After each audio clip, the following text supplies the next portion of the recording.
लघवी पाजायचा, डोक्यावर तांबा, पाठमोरी उभी, लंपट खराचे धक्कादायक कारनामे, भयंकर व्हिडिओ समोर.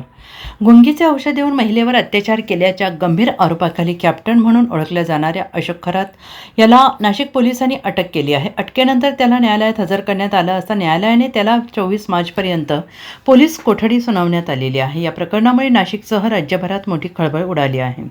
सरकारवाडा पोलीस ठाण्यात दाखल झालेल्या तक्रारीनुसार 35 वर्षीय महिलेवर गुंगीचे औषध देऊन अत्याचार केल्याचा गंभीर आरोप अशोक खरातवर आहे. अशातच त्याचा एक व्हिडिओ सध्या सोशल मीडियावर प्रचंड व्हायरल होतो आहे. संबंधित व्हिडिओमध्ये धार्मिक विधीचा बहाणा करत महिलेच्या डोक्यावर तांबा ठेवून गैरवर्तन केल्याचे दिसून येत असल्याचं सांगितलं जात आहे.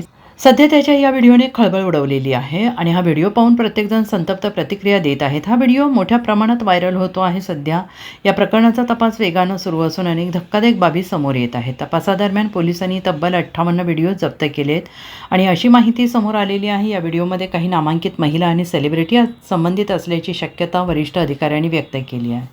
Bureau report, SBN Marathi, Nashik.